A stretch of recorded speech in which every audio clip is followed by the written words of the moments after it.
بہت سے لوگ قرآن سے ثواب اخذ کر لیتے ہیں،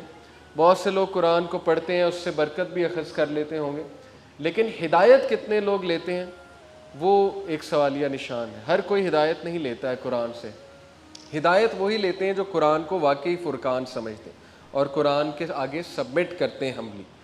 تو کافی اس میں ورسز ہیں، لیکن انشاءاللہ میں امپورٹنٹ ورسز، ایک امپورٹنٹ پیسج ہے ورس 27 آنورڈس۔ وَيَوْمَ يَعُضُّ الظَّالِمُ عَلَى يَدَيْهِ يَقُولُ يَا لَيْتَنِي اتَّخَذْتُ مَعَ الرَّسُولِ سَبِيلًا۔ بہت تھاٹ پرووکنگ آیا ہے، اللہ تعالیٰ اس میں بتا رہے ہیں کہ وہ دن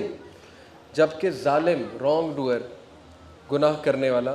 ول بائٹ آن ہز ہینڈز، باقاعدہ یہ مطلب آپ دیکھیں کیا کیفیت اللہ نے بتائی کہ وہ اپنے دانتوں کے نیچے چبا رہا ہوگا اپنے ہاتھوں کو، ان ریگریٹ، شیئر ریگریٹ میں، اینڈ ہی ول سے، اور وہ کہے گا یا لیتنی اتخذت مع الرسول سبیلا، اوہ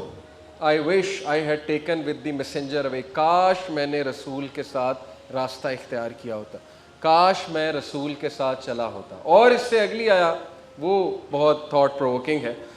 یا ویلتا لیتنی لم اتخذ فلانا خلیلا،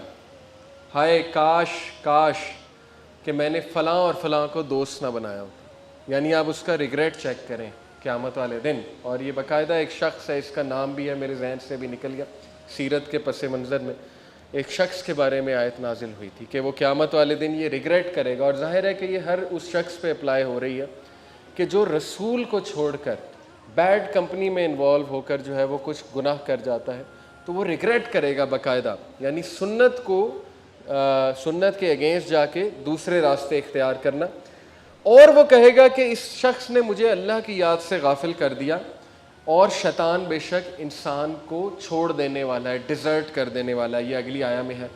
اور اس سے اگلی آیا جو ہے وہ اس میں رسول اللہ صلی اللہ علیہ وسلم کی شکایت موجود ہے، وقال الرسول یا ربی ان قوم اتخذوا ھذا القرآن مہجورا، and the messenger has said, رسول اللہ کہہ دیں گے، او مائی لارڈ، اے میرے رب، indeed my people have taken this Quran as a thing abandoned, بے شک میرے لوگوں نے اس قرآن کو مہجورا، پیٹ پیچھے کر دیا تھا، اس چیز کو ترک کر دیا تھا، میری قوم نے، میری امت نے اس چیز کو ترک کر دیا تھا۔ یہ شکایت پہلے سے اللہ نے کوٹ کر دیا، اور ایسا ہی ہے۔ قرآن مجید میں سمجھتا ہوں کہ شاید سب سے زیادہ پڑھی جانے والی کتاب ہے عربی لینگویج میں، لیکن سب سے کم سمجھنے والی کتاب ہے، میں ایسے دیکھتا ہوں اس کو۔ اور میرے ایک ٹیچر بڑی اچھی مثال دیا کرتے تھے، وہ کہتے تھے کہ اگر آپ کو آپ کا ایک شدید چاہنے والا جو آپ کے لیے بہت بہت بہت امپورٹنٹ ہے، وہ کسی اور لینگویج میں آپ کو ایک خط لکھ دیتا ہے، تو at what lengths you will go, کس حد تک جاؤ گے اس خط کو سمجھنے میں؟ سوالیہ نشان ہے، ہر حد تک جائیں گے، کیونکہ جو لکھنے والا ہے وہ ہمارا بیلوڈ ہے، اور جو لکھنے والا ہے اس کے کروڑوں احسانات ہم پہ ہیں، ایک انسان کی اگر بات کریں، اور اب اللہ کی آپ بات کریں، قرآن مجید ہم تک بھیجنے والا اللہ رب العالمین، کریٹر، ماں باپ سے بھی بڑھ کے، اس کا میسج جو ہے وہ سمجھنے کے لیے ہم کس لینتھ تک جاتے ہیں، اس کا میسج سمجھنے کے لیے ہم کتنی ایفرٹ کرتے ہیں، یہ ایک سوالیہ نشان ہے۔ اور نوجوانوں کے لیے خصوصاً انہم فتیۃ آمنوا بربہم وزدناہم ہدیٰ، یوتھ کلب کی تو موٹیویشن ہی یہ آیا ہے کہ بے شک وہ نوجوان تھے، چند نوجوان جو اللہ پر ایمان لیا، اور پھر وربطنا علی قلوبہم، اللہ نے ان کا دل مضبوط کر دیا۔ تو یاد رکھیں کہ جب نوجوان دین کی طرف آتے ہیں، دین کو سمجھتے ہیں، اور قرآن، بیسکلی قرآن جو ہے یہ ہمارے سر کا تاج ہے،